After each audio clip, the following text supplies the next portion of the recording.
All right, guys, we're going to start up on a little bit of the mystery meat. This is a combination of patterns that are already out there. I just kind of put them together a little bit differently using some different materials. So watch, enjoy, pass it along, tie your own.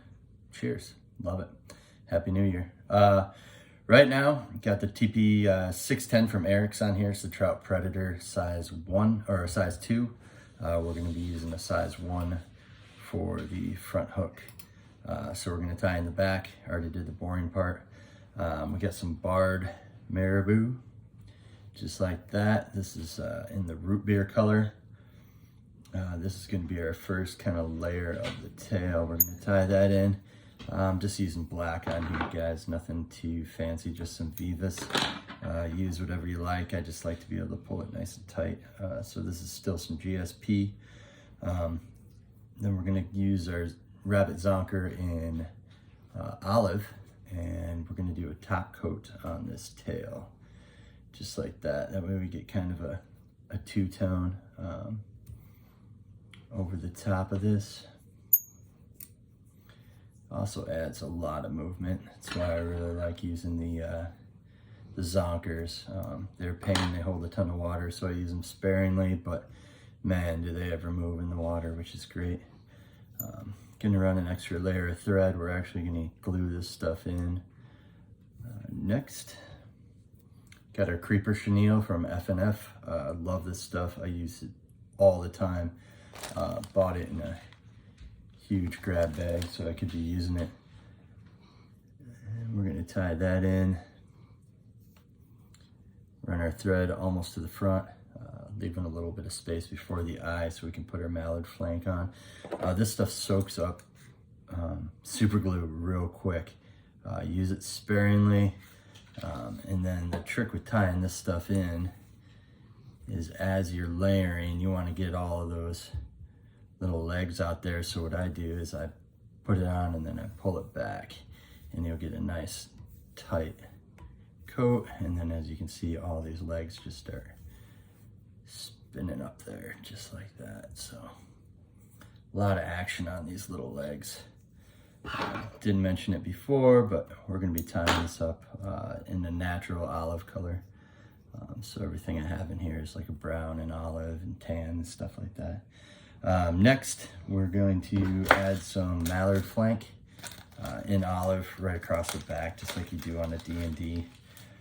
Like I said, this is just kind of a combination of a bunch of different flies, so call them mystery meat. But I really like this right over the back. Tie that in, pull it down, clip it off, a couple more wraps, and then we're done for that tail section. So real easy. I don't really like to do overcomplicated flies. If you know me, a lot of the stuff I do is pretty simple yet effective. I add a little bit of UV resin on to the top here. Just like to get it nice and seated in and make it real bomb proof. I love these UV lights. I think I got like 4 of them on my desk right now. So we'll go ahead and put that in the Easy Bake Oven. Cook it down, drop it off. There's the first section. Next, we're going to put in the one.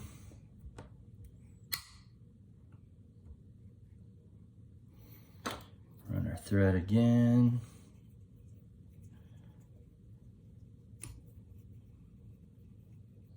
Just like so.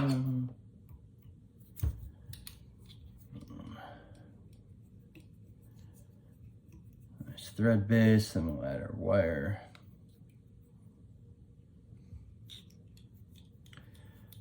This is just some simple Senyo wire for some of the flies that he does. I think I got it, a whole bunch of it one time on sale, so I like to continue to use it for the trout size stuff. Definitely not for the musky stuff, but you all know that already. Next, we're just gonna add a bead. I'm gonna use red on this one. Thread it through, grab our tail, just like this. Get a little UV in there. There we go. We're gonna tie it on. I know.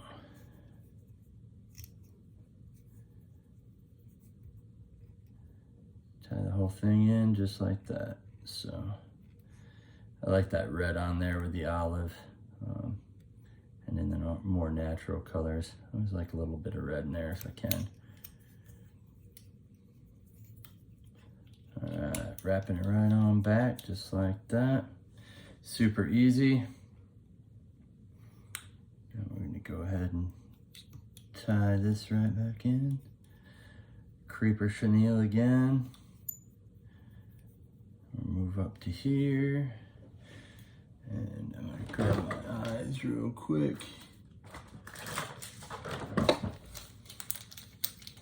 So these guys right there, for the eyes. I don't want to overweight this, but I don't want to underweight it either, because we're gonna have some deer hair on here, and you guys know how much that floats. So just keep that in mind when you're tying this stuff in. It's just a little bit of extra weight up front to get it into that next water column, so when it hits the water we can start fishing right away instead of waiting for it to sink so much. So there we go. Super glue. Like I said, nice and sparingly if you can, because man, if it gets all up in here, it's just so gunky. And then again, I'm gonna lay it over the top and just kind of pull it back towards the bend of the hook. And then I'm gonna tie it in right behind the hook eyes, or I mean right behind the dumbbell eyes, just like that. A couple of wraps. And now I'm gonna add my mallard flank again. So, real easy. Like a little bit bigger of a piece of mallard flank for this upper section, just because you want it to reach all the way back to the tail section here, and gives that bead a nice little cover too. So tie that in, clip it off, even it out a little bit. There we go. I'm gonna add a little bit of glue. Get the eyes a little bit. A little bit of glue back here before I put on the deer hair. This is just gonna help stick it all into place, glue it right behind those eyes. Now you're welcome to sit there and pack and stack and do all that stuff that you wanna do with these. I just kind of throw them right in. It seems to be doing a good job. Here, a cat down here just entered into the video up.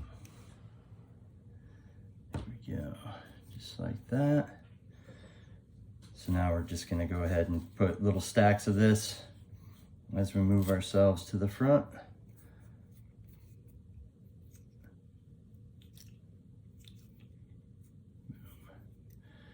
All right, now on the next one, we're gonna rotate the fly and flip it upside down.